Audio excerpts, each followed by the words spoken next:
ওযু করতে যাই, এই ওযুর ব্যাপারে আল্লাহ তাআলা বলেছেন, ইয়া আইয়ুহাল্লাযিনা আমানু ইযা কুনতুম ইলাস সালাতি ফাগসিলু উযুহাকুম ওয়া আইদিয়াকুম ইলাল মারাফিক ওয়ামসাহু বিরুউসাকুম ওয়া আরজুলাকুম ইলাল কা'বাইন। আল্লাহ তাআলা বলছেন, যখন তুমি সালাতের জন্য যাওয়া বা প্রস্তুতি গ্রহণ করবা, তখন তুমি আগে তোমার মুখমণ্ডল ধুত করো, এরপরে তোমার দুই হাতের কনুই পর্যন্ত ধুত করো, তারপরে মাথা মাসা করো, পায়ের টাকনু পর্যন্ত ধুত করো। আল্লাহ সুবহানাহু ওয়া তাআলা কুরআনুল কারীমের মধ্যে বললেন। তো এখন যদি কেউ ওযু করার সময় যায় আর ওইখানে যে শুধু মুখমণ্ডল আগে ধয়, তাহলে তার ওযু হবে? যদি কেউ ওযু করার জন্য মুখমণ্ডল আগে ধয়, তাহলে তার ওযু হবে? স্বাভাবিকভাবে হবে না। তো কেন? আল্লাহ তো বললেন কোরআনে যে তুমি আগে মুখমণ্ডল ধুত করো। তাহলে আমি যদি মুখমণ্ডল ধুত করি, তাহলে আমাদের কোরআন মানা হলো, কিন্তু ওযু হবে না। তার মানে এখানে হাদিসের প্রয়োজন আছে। সম্মানিত উপস্থিতি, সুতরাং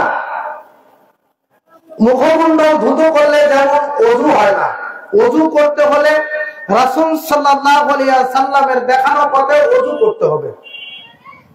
আমার ভাইরা, আল্লাহ রাব্বুল আলামিন পবিত্র কুরআনুল কারীমে জানিয়ে দিলেন, ওয়া মা আতাকুমুর রাসূলু ফাখুযুহু ওয়া মা নাহাকুম আনহু ফান্তাহু। আল্লাহ রাব্বুল আলামিন জানিয়ে দিলেন, আমার রাসূল যা দিয়েছে তা গ্রহণ করো, আর আমার রাসূল যা থেকে নিষেধ করেছেন তা থেকে বিরত থাকো। এই আয়াতে কারিমা দ্বারা বোঝা যায় যে শুধু কোরআন নয়, হাদিসটাও মেনে নিতে হবে। যারা দম্ভ করে, অহংকার করে, হাদিসকে অস্বীকার করে, মূলত তারা হাদিসকে অস্বীকার করার নাম করে আল্লাহর রাসূল সাল্লাল্লাহু আলাইহি ওয়াসাল্লামকে অস্বীকার করেছে।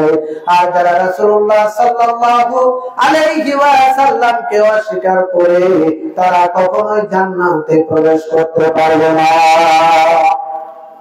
আমার ভাইরা, রাসূল সাল্লাল্লাহু আলাইহি ওয়াসাল্লামকে অস্বীকার করে কেউ কখনো জান্নাত লাভ করতে পারে না। কারণ কোরআনও আল্লাহর বাণী, হাদিসও আল্লাহর বাণী।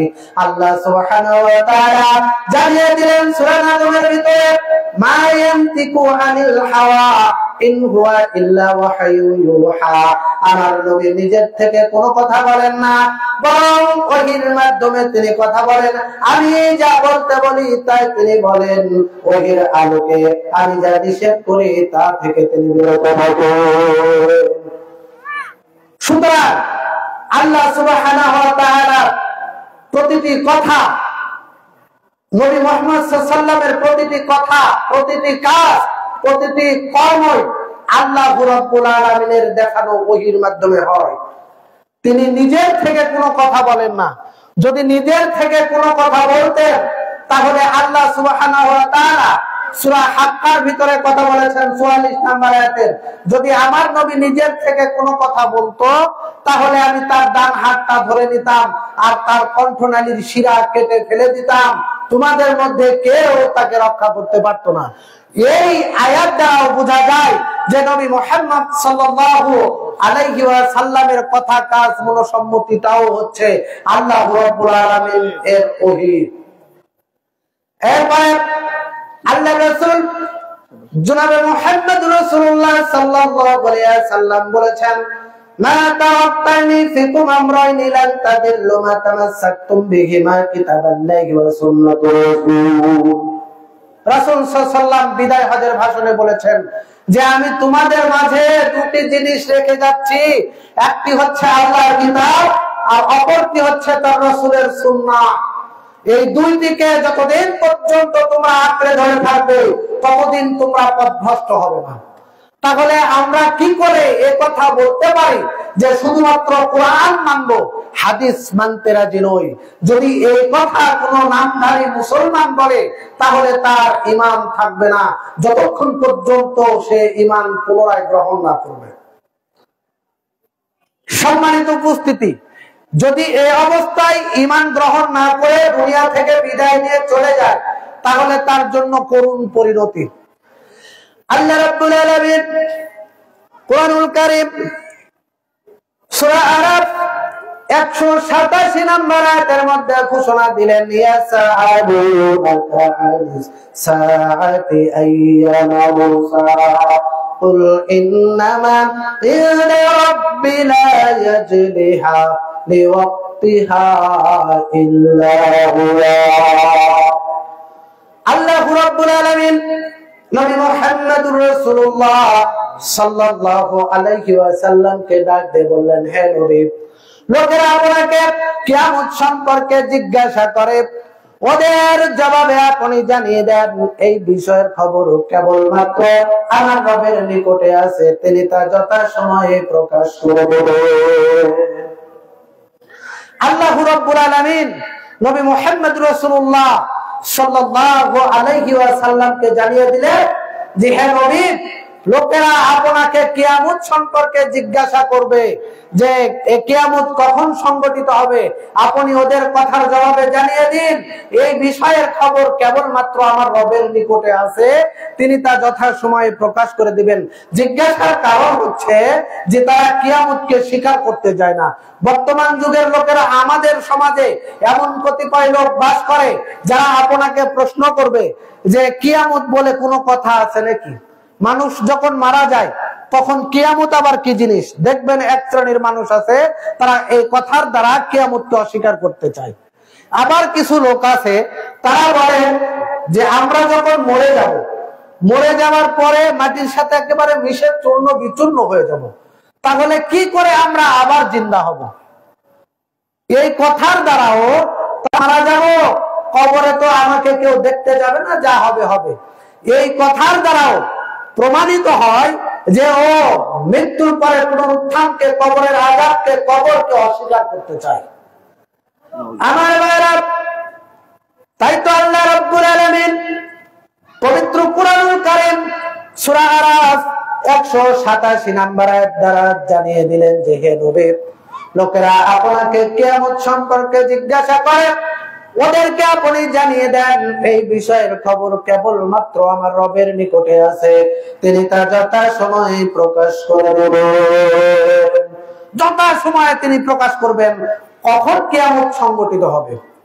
এই কথা শোনার পরে কাফেররা বলতে চায়, এইটা আবার কেমন কথা, কিয়ামত আবার কি জিনিস। আল্লাহু রাব্বুল আলামিন জানিয়ে দিলেন কিয়ামতের কথা শোনার পরে তাদের যেই অবস্থা হবে, তারা বলবে, সূরা জাসিয়া 24 নম্বর আয়াত, ওয়াকালু মা হিয়া ইল্লা হায়াতুদ দুনিয়া নামুতু ওয়া নাহইয়া ওয়া মা ইউহলিকুনা ইল্লা দার। ওরা বলে, এই দুনিয়ার জীবন আমাদের জীবন, এখানেই বেঁচে আছি, এখানেই মরে যাব, কালের আবর্তনে আমাদের ধ্বংস করে পরকাল আবার কি জিনিস। দেখেছেন মানুষের ভিতরে যে কৌতূহল কিয়ামত নিয়ে, পুনরুত্থান নিয়ে যে অবিশ্বাসের বীজ অন্তরের ভিতরে বপন করেছে, এই কথাটাই এখন থেকে ১৫০০ বছর আগে আল্লাহ সুবহানাহু ওয়া তাআলা পবিত্র কুরআনুল কারীম সূরা জাসিয়া 24 নম্বর আয়াতের মধ্যে সুন্দর করে কোট করে রেখে দিয়েছেন। নবী মুহাম্মদুর রাসূলুল্লাহ সাল্লাল্লাহু আলাইহি ওয়াসাল্লামের উপরে ওহী হিসাবে দিয়ে দিয়েছেন যে কাফেররা যে বলবে যে এই দুনিয়ার জীবন আমাদের জীবন, এখানেই বেঁচে আছি, এখানেই মরে যাব, কালের আবর্তনে আমাদের ধ্বংস করবে, আমরা কালের আবর্তনে পৃথিবীর বুকে এসেছি, কালের আবর্তনে পৃথিবী থেকে বিদায় নিয়ে চলে যাব, পরকাল আবার কি জিনিস। দম্ভ ভরে অহংকার করে এক শ্রেণীর মানুষ আছে যারা পুনরুত্থান দিবসকে অস্বীকার করতে চায়, মৃত্যুর পরের জীবনটাকে অস্বীকার করতে চায়। আবার শুধু অস্বীকার করে ক্ষান্ত হয় না, বরং তারা বলতে চায় যে আমরা কালের আবর্তনে পৃথিবীতে এসেছি, কালের আবর্তনে চলে যাব। অযথা এই হুজুরেরা কবরের ভয় দেখিয়ে, পরকালের ভয় দেখিয়ে, জাহান্নামের ভয় দেখিয়ে দুনিয়ার টাটকা সুখগুলো থেকে, সুখগুলো ভোগ করা থেকে আমাদেরকে বিরত করতে চায়। নাউজুবিল্লাহ মিন যালিক।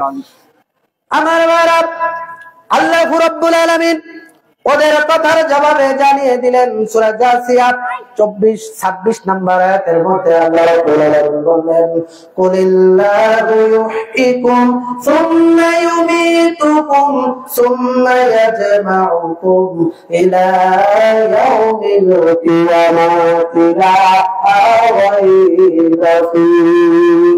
হে নবী, ওদেরকে জানিয়ে দিন যে তোমরা নিষ্প্রাণ ছিলে, আমি আল্লাহ রাব্বুল আলামিন তোমাদেরকে প্রাণের সঞ্চার ঘটিয়েছি, এরপরে তোমাদেরকে আবার মৃত্যু দান করব। অবশ্যই এরপরে মৃত্যুর পরে তোমাদেরকে আবার কিয়ামতের মাঠে পুনরুত্থান দিবসে তোমাদেরকে ফিরিয়ে দেব, এতে কোনো সন্দেহ নেই। তার মানে মৃত্যুর পরে আমাদেরকে আবার পুনরুত্থান হতে হবে, পুনরায় জীবিত হতে হবে, এতে কোনো সন্দেহ নেই। এই কথা শোনার পরে ওই কাফেররা বলে, এবার কেমন কথা, আমরা যখন দুনিয়া থেকে বিদায় নিয়ে চলে যাব তখন কি আমরা আবার নতুন ভাবে জীবিত হব? তারা বলছে আইদা কুন্না ইদাবান ওয়া রুফাতান ইন্না লামাবউসুনা খালকান জাদীদা। ওই কাফেররা বলছে, যারা অস্বীকার করে, তারা বলছে আমরা যখন মরে গিয়ে মাটির সাথে মিশে গিয়ে চূর্ণ বিচূর্ণ হয়ে যাব তখন কি আবার আমাদেরকে জিন্দা করা হবে নাকি? এটা আবার কেমন কথা? আল্লাহ রাব্বুল আলামিন নবী মুহাম্মদ রাসূলুল্লাহ সাল্লাল্লাহু আলাইহি ওয়াসাল্লামকে ডাক দিয়ে বললেন, কুনু হিজারাতুন আও হাদীদ।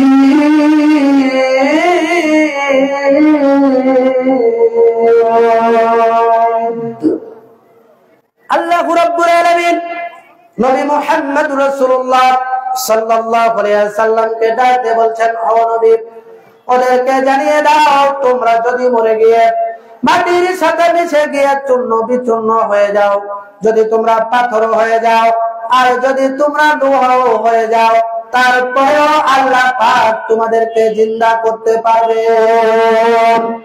কি ভাই, পারবে না? মানুষ যদি মরে গিয়ে মাটির সাথে মিশে গিয়ে পাথর হয়ে যায়, আর যদি লোহাও হয়ে যায়, তবুও আল্লাহ পাক আমাদের সকলকে জিন্দা করতে পারবেন। আপনি এই আয়াতটি পাবেন সূরা বনী ইসরাইল 17 নম্বর সূরা বনী ইসরাইল 50 নম্বর আয়াত। তাহলে অস্বীকার করার কিছু আছে? আমরা যে পুনরায় পুনরুত্থান দিবসে উত্থিত হব, পুনরায় আল্লাহ রাব্বুল আলামিন আমাদেরকে জিন্দা করবেন, এতে কোনো সন্দেহ হয়?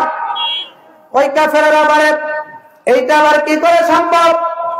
কে উঠাবে, কিভাবে উঠাবে? আল্লাহ রাব্বুল আলামিন সূরা গাশিয়ার ভিতরে জানিয়ে দিলেন, ফাযাক্কির ইন্নামা আনতা মুযাক্কির লাস্তা আলাইহিম বিমুসাইতির। হে নবী, আপনাকে দাওয়াত করে দুনিয়াতে পাঠানো হয় নাই, আপনি শুধু যুক্তি দিয়ে মানুষকে বোঝান, মানুষকে হেদায়েতের জন্য যুক্তি দিয়ে মানুষকে বোঝান।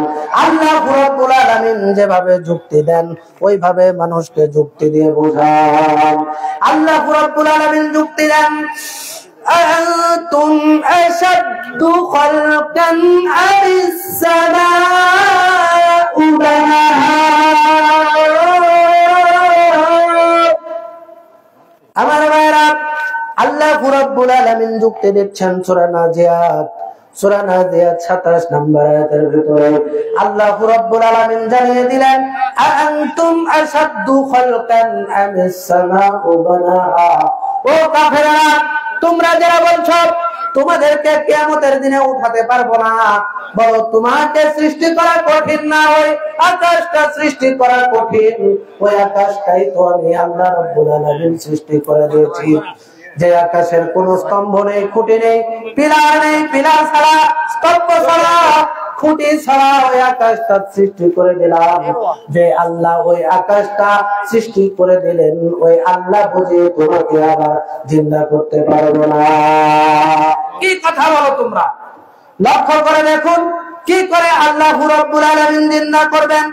সূরা রুম 50 নম্বর আয়াত আল্লাহ রাব্বুল আলামিন সুন্দর করে যুক্তির মাধ্যমে জানিয়ে দিলেন, ফানদুর ইলা আতারি রাহমাতিল্লাহি কাইফা ইউহিল আরদা বা'দা মাউতিহা ইন্না যালিকা লামুহিল মাউতা ওয়া হুয়া আলা কুল্লি শাইইন কাদির। লক্ষ্য করে দেখো আল্লাহর অনুগ্রহের ফল সম্বন্ধে চিন্তা করো।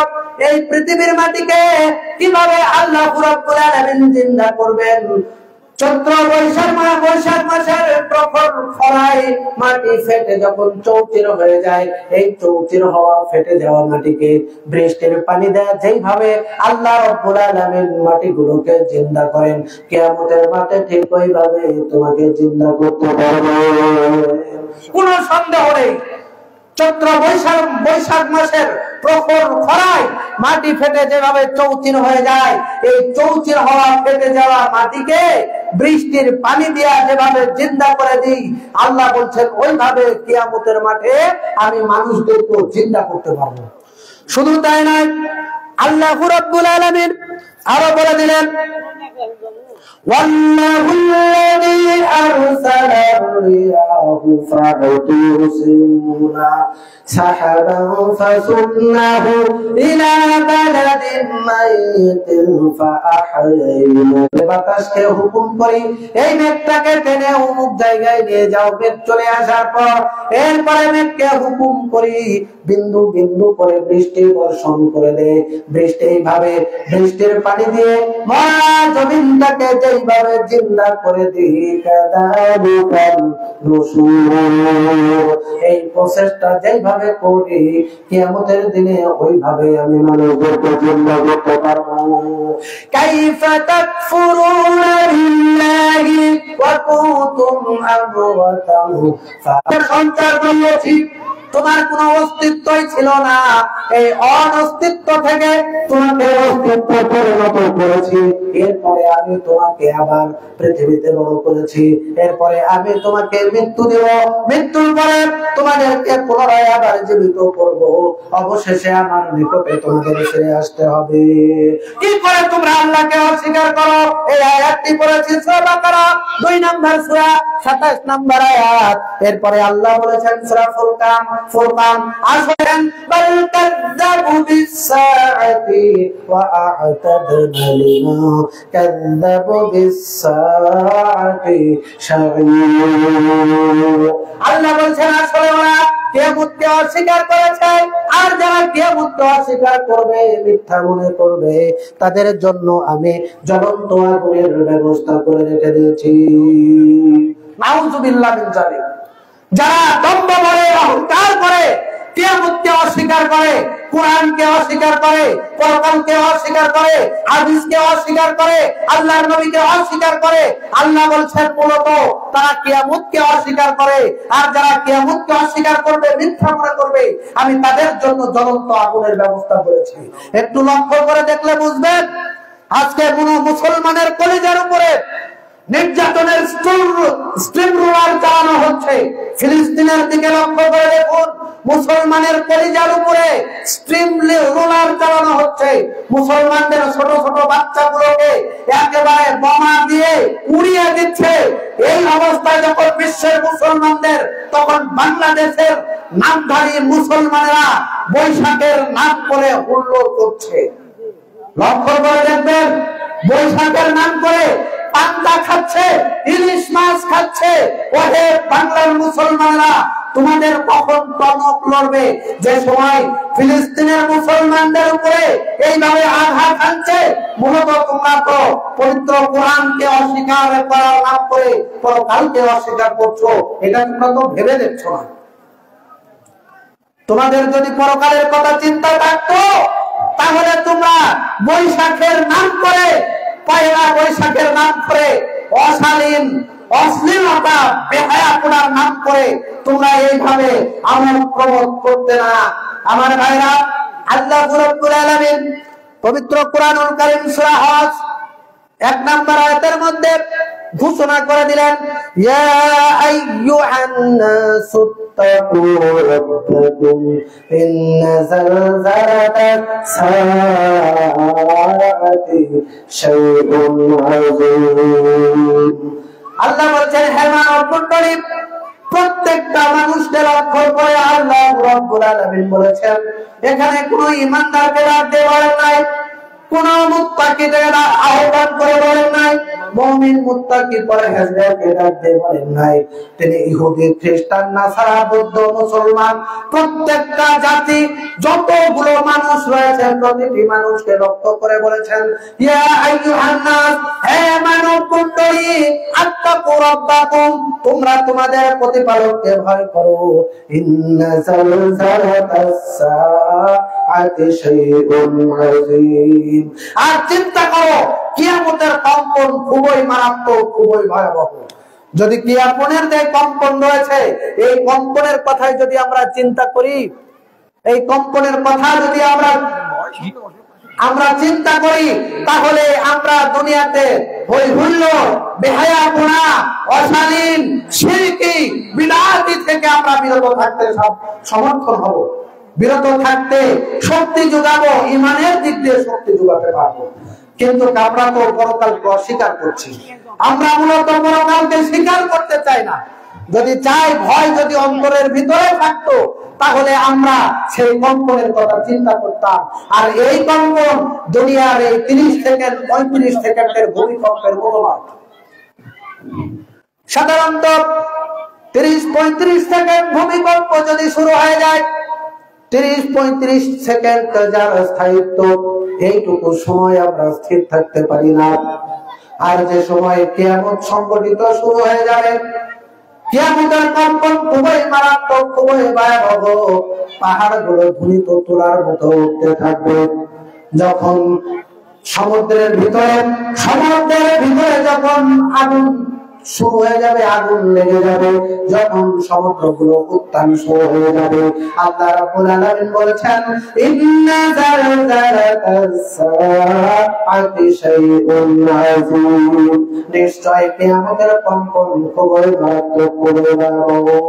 আমার ভাইরা, একটু চিন্তা করে দেখুন, অন্তরের অন্তরস্থল থেকে অনুভব করে দেখুন যে সেই কিয়ামতটা কতই মারাত্মক, কতই ভয়াবহ।